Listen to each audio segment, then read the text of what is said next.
Hi guys, Becca from Everyday English here. I wanted to share a little about my journey learning Spanish so that you know that I can relate to your journey learning English.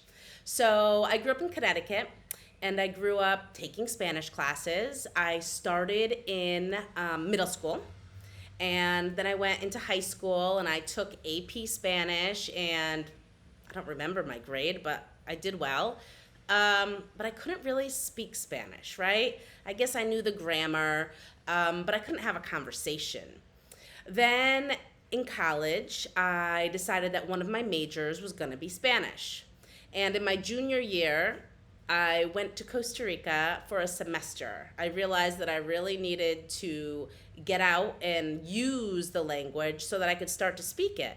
Because basically, I studied Spanish for 10 years, more or less, and I had a lot of knowledge, but I couldn't use it. Right? So once I got to Costa Rica, I was living with a family, so I had to use it. You know, back then we didn't use Zoom like this. We didn't have so many options online, right? In order to really learn a language, I felt I had to be immersed in the culture, and the only way we could really do that was going to the country, right? This was back in 1997 was the first time I came to Costa Rica.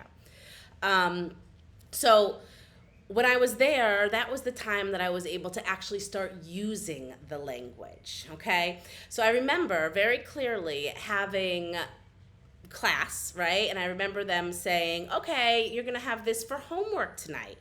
And I was like, no, no, no, no, no. I am not doing homework. I said, I'm going to go out to the bar. I'm going to go hang out with people and I will let you know what we talked about. And that's how I'm going to practice my Spanish.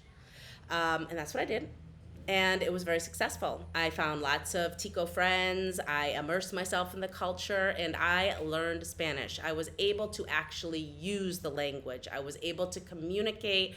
I was able to share. And it really opened up a whole new world for me.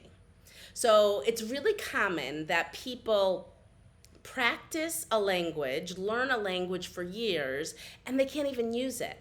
I mean, there are so many times people ask me about what kind of certificate are they going to get when they study with me. Yeah, I can make certificates. I have a little certification program that I'm creating so people can get that, right? That I can give them some kind of guide of where they are in the range of things.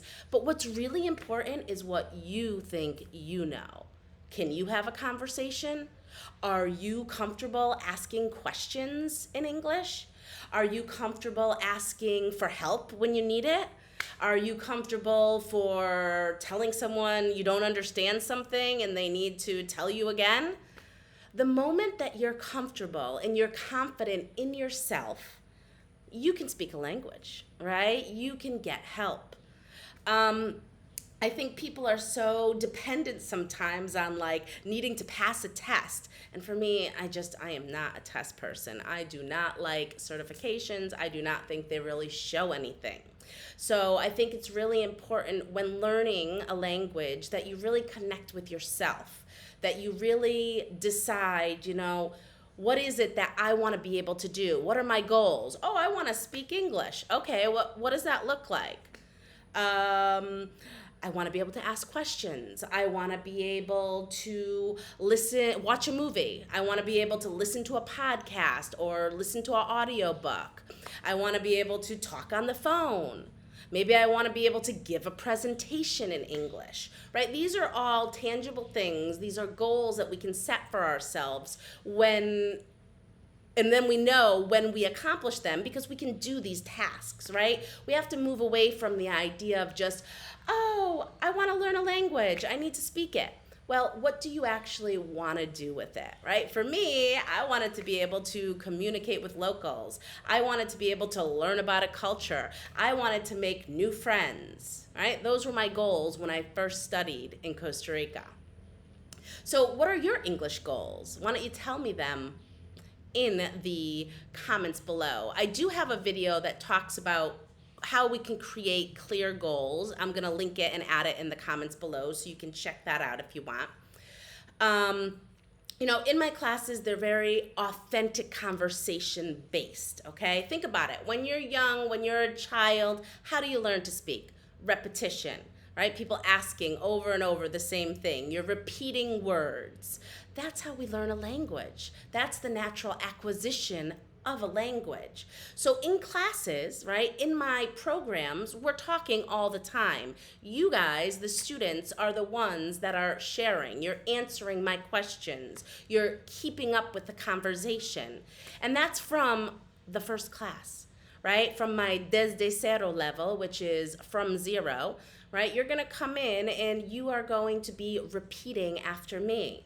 And after you have the pronunciation, then hopefully after a couple times, you're gonna be answering those questions because it's gonna come natural. After hearing it, you're gonna be able to respond.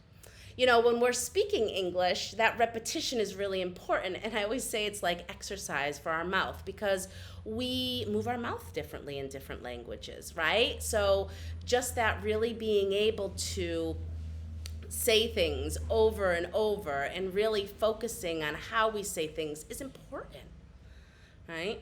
I have such great memories of learning Spanish because it was just like something that changed my life, right? When I came to Costa Rica for the first time, this whole world was just open to me. I have this memory of me leaving in the airport, right, after my semester abroad, the first time I ever came to Costa Rica in 1997, and I was hysterically crying. People would come up and they were like, "Ay, ¿qué pasa? ¿Qué le está pasando?" Right? What's going on with you? What's the matter?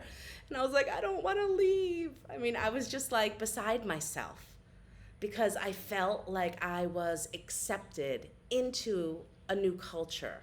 And that feeling was like no other, right? And I would have never been able to do that if I didn't speak the language. So speaking a new language just opens up so many doors for us, right? Well, my goal is always to help my students open up to new opportunities, right? I want people to be able to grow and expand, and I love to be part of that journey.